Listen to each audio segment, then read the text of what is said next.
اردو ادب کے اوراق میں ایک نام ایسا بھی ہے جسے شہرت کی بلندی کی نہ تمنا تھی نہ اسے حاصل کرنے کی کشمکش۔ اس نے تو اپنی سادگی، سچائی اور دل چھو لینے والے جذبات کو اپنی شاعری میں پرو دیا۔ اسے لوگ بڑے ہی عزت سے خلش مخدوم آبادی کہتے ہیں۔ اخبار زرین کے مرکز تھے وہ۔ ان کی شاعری میں فصاحت، بلاغت سے زیادہ عام فہم الفاظ کو استعمال کر حالات حاضرہ پر جو اشعار کہے ہیں، یقیناً اس کی ستائش کی جانی چاہیے۔ آج کے اس دور میں جہاں جذبات کند ہو گئے ہیں اور مشینوں نے انسان کی جگہ لینا شروع کر دیا ہے، ایسے میں خلش مخدوم آبادی کی شاعری انسانی قدروں کا نیا باب کھولتی ہے۔ اب آئیے آج کے اس تقریب کے صدر استاد محترم پروفیسر آفتاب احمد آفاقی صاحب سے میں گزارش کرتا ہوں کہ وہ آئیں اور آج کے اس تقریب کے حوالے سے اپنا اظہار خیال جو ہے وہ پیش کریں۔ فضاؤں میں چھڑک دیتے ہیں خوشبو بولنے والے، فضاؤں میں چھڑک دیتے ہیں خوشبو بولنے والے، ابھی کچھ لوگ زندہ ہیں۔ فضاؤں میں چھڑک دیتے ہیں خوشبو بولنے والے، ابھی کچھ لوگ زندہ ہیں جو اردو بول لیتے ہیں۔ اشعار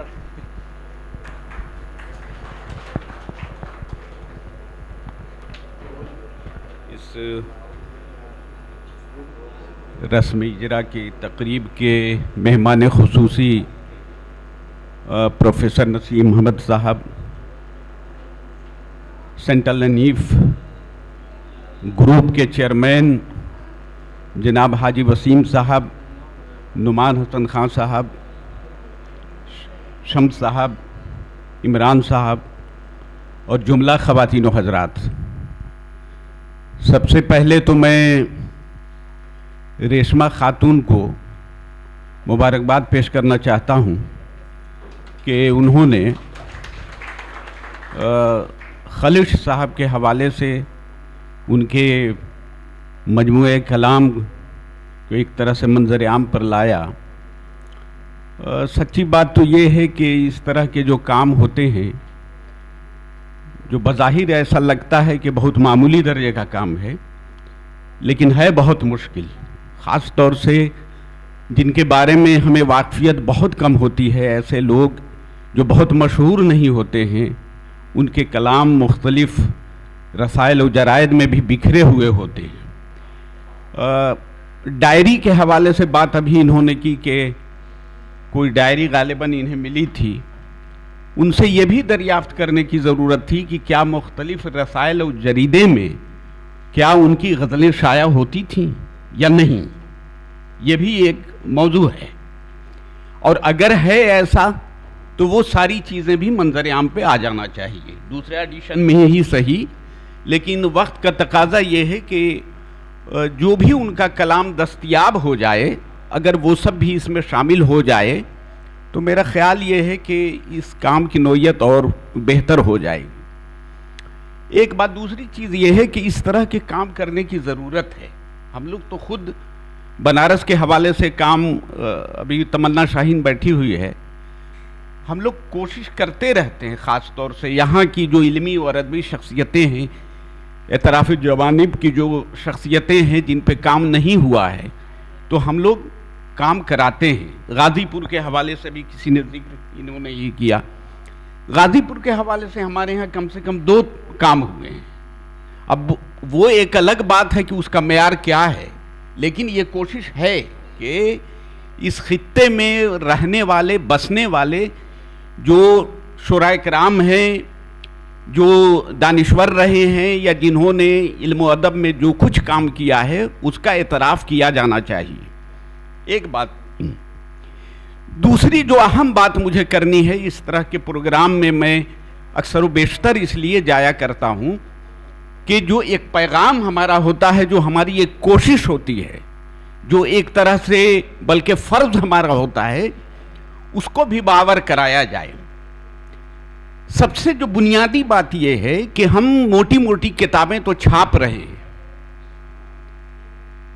مجموعہ کلام پابندی سے ہم سب چونکہ استاد ہیں، اور ایوریج اگر کہا جائے تو مجموعہ کلام ہمارے یہاں کم سے کم روزانہ 1 سے 2 ضرور آتے ہیں، روز پابندی سے۔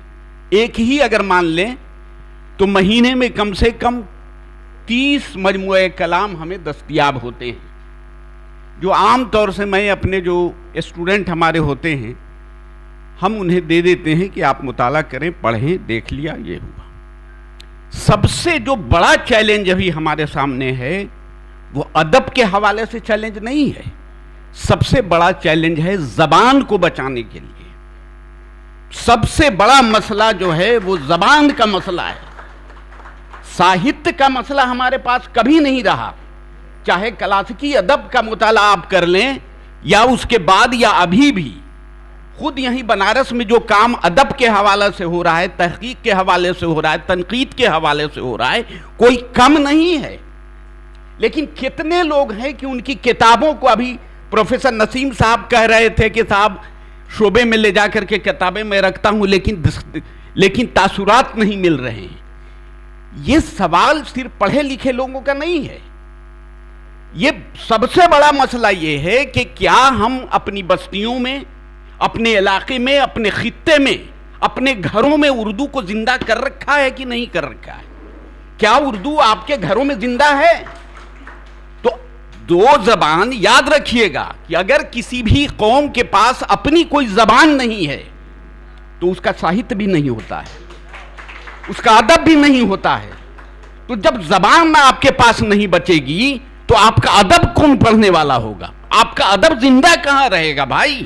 آپ پیٹھ اپنی تھپ تھپاتے رہیے۔ معاف کیجئے گا، ہم ابھی جس دور میں جی رہے ہیں اس میں کیا ہے کہ خود سے گدگدا کر کے خوش ہوتے ہیں اور خود سے پیٹھ تھپ تھپا کے شاباشی خود کو لیتے ہیں۔ یہ آج صورتحال ہمارے، چاہے وہ شعراء کرام ہو یا نثر نگار ہو جائیں، یہ عجیب صورتحال ہے۔ میرا خیال ہے کہ پچھلے 30-40 برسوں میں جو اردو ادب میں گراوٹ آئی ہے وہ تحقیق اور تنقید کی بنیاد پر گراوٹ نہیں ہے، ادب کے بنیاد پر نہیں ہے، بلکہ وہ زبان کی بنیاد پر ہماری گراوٹ آئی ہے۔ کیا یہ بے چینی ہمیں پیدا ہوتی ہے کہ ابھی سینسس ہونے جا رہا ہے؟ کیا ہم کوئی تحریک چلا رہے ہیں؟ ابھی جنگننا ہونے جا رہا ہے، اس جنگننا میں کیا ہم قسم کھا رہے ہیں کہ ہم ماتری بھاشا کے کالم میں صرف اور صرف اردو لکھیں گے؟ کیا یہ تحریک ہم چلا رہے ہیں؟ کیا ہمارے شاعر، ہمارے ادیب، ہمارے دانشور، ہمارے اساتذہ کرام، ان کو بے چینی یہ پیدا ہو رہی ہے کہ آپ اچھی طرح جانتے ہیں کہ گورنمنٹ کی تمام اسکیمیں جو ہوتی ہیں وہ ہماری آبادی کے حساب سے ہوتی ہیں۔ آپ کو یاد ہونا چاہیے کہ 2011 میں جو سینسس ہوا تھا، 1911 میں جو اردو میں ڈیٹوریشن دکھایا گیا ہے گورنمنٹ آف انڈیا کی طرف سے، وہ 7% ڈیٹوریٹ ہوئی ہے اردو، یعنی اردو زبان بولنے والوں کی تعداد 7% گھٹی ہے۔ وہ میں 2011 کا بتا رہا ہوں۔ ابھی جو ہو رہا ہے 26 میں، کیا آپ یہ کوشش کر رہے ہیں کہ اپنے محلوں میں تحریک چلائیں؟ کیا ہمارے علماء اکرام خاص طور سے یہ تحریک اپنے جامع مسجد میں، اپنے مدرسوں میں، اپنے کتب خانوں میں یہ چلا رہے ہیں کہ ہر خانے جب بھی سوالات پوچھے جائیں اور ماتری بھاشا کا جو کالم ہو اس میں آپ ماتری بھاشا کے طور پر اردو ضرور لکھوائیں؟ یہ تحریک ہمیں آپ کو چلانے کی ضرورت ہے، تب جا کے آپ کی زبان بچے گی، ورنہ آپ جتنی موٹی کتابیں پڑھ لیں۔ میں ایک ایگزامپل دینا چاہتا ہوں، ایک اداہرن، اور وہ یہ ہے کہ پطرس بخاری ہمارے یہاں بہت بڑا طنز و مزاح کا شاعر نہیں، ادیب ہے۔ انہوں نے تقریباً 15 مضامین لکھے، اور ان 15 بنیادی طور پر وہ انگریزی کے آدمی تھے، انگریزی کے پروفیسر تھے، لیکن صرف 15 مضامین لکھ کر کے ہیرو بن گئے۔ اس میں ایک مضمون ہے میبل اور میں، اس میں ایک عاشق اور معشوق روزانہ گفتگو کرتے ہیں اور روزانہ کسی ایک موضوع پر بحث ہوتی ہے، روز کسی ہوٹل کے کونے میں بیٹھ جاتے ہیں، روز بحث کرتے ہیں، صبح سے گھنٹوں بحث کر رہے ہیں، کسی کتاب کا حوالہ دیتے ہیں، بحث ہو رہی ہے۔ وہ جو لوگ بیٹھے رہتے تھے اس کے مینیجر وغیرہ دیکھتے ہیں بھائی یہ دونوں آ کر کے کیا بحث کرتے ہیں، پتہ لگاؤ۔ تو ایک دو دن 3 دن 4 دن ہو گئے اسی طرح سے بحث ہو رہی ہے. جس کتاب پہ روز جھگڑ رہے ہیں، لڑ رہے ہیں دونوں، اس شخص نے جا کر کے اس کتاب کو پڑھا اور جا کے پھر بیٹھا وہاں پر، اور جو کیریکٹر کی بات وہ دونوں کتاب کے حوالے سے کر رہے ہیں، معلوم ہوا کہ اس کتاب کو نہ تو عاشق نے اور نہ معشوق نے، دونوں میں دیکھا ہی نہیں تھا، اور روز بحث کر رہے ہیں. یہ اردو والوں کا حال ہو گیا ہے. اصل میں اردو والوں کا حال یہی ہے. موٹی کتاب لے کے گھومیں گے، اس کا ایک لفظ پڑھا ہوا نہیں، ایک پنہ پڑھا ہوا نہیں، ایک صفحہ پڑھا نہیں، اور گفتگو خوب کریں گے. تو جب تک کہ ٹیکسٹ اور متن کو ہم نہیں پڑھیں گے تب تک کہ نہ ہمیں واقفیت ہوگی اور نہ ہمارے علم میں اضافہ ہوگا. متن کا پڑھا جانا، ٹیکسٹ کا پڑھا جانا بہت ضروری ہے. اسی لیے یہ عادت ڈالیے. خاص طور سے میں شورا اکرام کو سے اپیل کرنا چاہتا ہوں کہ آپ مطالعہ ضرور کیجیے. آپ کے ساتھ مسئلہ کیا چیز ہے کہ جب ہم کوئی بھی کانفرنس اور مذاکرے کا اہتمام کرتے ہیں، آپ کو دعوت دیتے ہیں، تو اگر آپ کو پڑھنے کے لیے کہیں تب تو آپ آئیے گا، لیکن سننے کے لیے آپ تیار نہیں ہوتے ہیں. یہ کیا ہے؟ یہ مذاق نہیں تو ادب کے ساتھ اور کیا ہو سکتا ہے؟ کیا کبھی آپ جا کر کے سنتے ہیں کبھی؟ اس لیے آپ کی علم میں اضافہ ہی نہیں ہوتا ہے. معاف کیجئے گا، آپ کی علم میں اضافہ نہیں ہے. وجہ اس کی ہے کہ آپ سننے کو تیار نہیں ہیں. مطالعہ زیرو ہے تو پڑھیے گا اور سنیے گا کیا چیز. لیکن وہی جو ادیب ہوتا ہے، جو دانشور ہوتا ہے، آپ دیکھیے گا کہ کہیں بھی وہ جا کے سننے لگے گا، کہیں بھی جا کر کے کتاب کا مطالعہ کرے گا، دن بھر جا کر کے لائبریری میں مطالعہ کرے گا. آپ یقین جانیے کہ کبھی بڑے نہیں ہو سکتے تا وقتی کہ آپ کا مطالعہ وسیع نہ ہو جائے. اسی لیے مولانا حالی نے کہا تھا، کسی بھی شاعر کے بننے کے لیے 3 شرطیں مولانا نے رکھی. وہ کیا کہا کہ سب سے پہلی جو شرط انہوں نے رکھی تھی وہ یہ کہا تھا کہ تخیل ہونا چاہیے، امیجنیشن جس کو کہا جاتا ہے، اور دوسرا کیا کہا تھا؟ مطالعہ کائنات ہونا چاہیے، کائنات کا مطالعہ ہونا چاہیے، اور تیسرا تفحص الفاظ ہونا چاہیے. لفظوں کا جو در و بست ہے وہ کس طرح سے آپ کرتے ہیں یہ ہونا چاہیے. تو جو مطالعہ کائنات کا مطلب یہی ہوتا ہے کہ آپ کتابوں سے بھی مطالعہ کرتے ہیں، اپنے تجربات اور مشاہدات سے بھی مطالعہ کرتے ہیں، آپ جس ماحول جس معاشرے میں رہتے ہیں، جس سوسائٹی میں رہتے ہیں، اس کو بھی آپ پڑھتے اور پرکھتے ہیں. یہ سب کو لے کر کے پھر اگر آپ کا تخیل ساتھ دیتا ہے، امیجنیشن اگر آپ کا ساتھ دیتا ہے، تو پھر صفحہ کرتاس پر وہ الفاظ آپ بکھیر دیتے ہیں، پرو دیتے ہیں، جو پڑھنے والا نہ صرف متاثر ہوتا ہے بلکہ اپنی زندگی میں اس کو ڈھالنے کی کوشش کرتا ہے. تب جا کر کے فن جو ہوتا ہے وہ بالیدہ ہوتا ہے. تب آپ کہہ سکتے ہیں کہ ایک کامیاب شاعر ہو سکتا ہے. یاد رکھیے گا کہ ساری زندگی میں آپ نے 10 کتابیں لکھ دی، 10 شعری مجموعہ آپ کا چھپ گیا، لیکن یاد رکھیے گا ایک شخص کا کوئی مجموعہ نہ چھپا ہو، لیکن اگر اس کا ایک بھی شعر پبلک کے ذہن کا حوالہ بن جائے تو وہ ہیرو بن گیا. وہ ہیرو ہے. ہرچند کہ اس کے پاس کوئی کتاب نہیں ہے، کوئی شعری مجموعہ نہیں ہے، لیکن اگر ہمارے حواس خمسہ کا وہ حصہ بن گیا، ہماری فکر کا وہ حصہ بن گیا وہ شعر، کسی ایک بھی شعر کی بات میں کر رہا ہوں، یقین جانیے کہ وہ ہمیشہ زندہ رہے گا، وہ حوالہ رہے گا. تو اس لیے ہم مبارکباد دینا چاہتے ہیں حاجی وسیم صاحب کو کہ آپ وقتاً فوقتاً اس طرح کی محفلیں، آپ کے لیے کوئی مشکل کام یہ سب نہیں ہے، لیکن کم سے کم آپ کوشش کرتے رہیے. 6 مہینے پر ہی صحیح کم سے کم مجلسوں کا اہتمام آپ کیجئے. اس طرح کے علماء اکرام کو بلا کے آپ کرتے بھی رہتے ہیں، لیکن علمی اور ادبی گفتگو بھی ہونی چاہیے. وجہ اس کی یہ ہے کہ قومیں زندہ جو رہتی ہیں اپنی تہذیب کی بنیاد پر رہتی ہیں، اپنے کلچر کی بنیاد پر رہتی ہیں، اپنی سوسائٹی کی بنیاد پر رہتی ہیں. اور اسی لیے سر سید نے کہا تھا کسی بھی قوم کو ختم کرنا ہے تو اس کی زبان کو چھین لیا جائے. اس کی زبان کو چھین لیجئے، خود قوم ختم ہو جائے گی. زبان کو بچانا ہے، یہ تحریک ہمیں چلانا چاہیے. اور اس طرح کی مجلسوں سے ایک بڑا فائدہ جو ہوتا ہے، ہم سب ایک دوسرے کے تجربات سے سیکھتے ہیں, بہت کچھ فیضیاب ہوتے ہیں. میں ایک مرتبہ پھر آپ کا بہت وقت نہیں لینا چاہتا ہوں, میں ایک مرتبہ پھر ریشمہ خاتون کو مبارکباد پیش کرنا چاہتا ہوں کہ واقعی جس قسم پرسی کے عالم میں ان کی زندگی ہے, اکثر و بیشتر وہ آتی رہتی ہیں, باتیں رہتی ہیں, کرتی رہتی ہیں, لیکن ہم لوگوں کے قبضہ قدرت میں اگر کچھ ہو تو بخدا میں کہہ رہا ہوں کہ میں کیا کہہ سکتا ہوں. میں بہت کچھ کر سکتا, لیکن خدا سے دعا کریے کہ بہت سارے ہم اپنے اسٹوڈنٹ کے لیے بہت کچھ کیا, ہم نے آپ کے لیے بھی کچھ کر سکیں.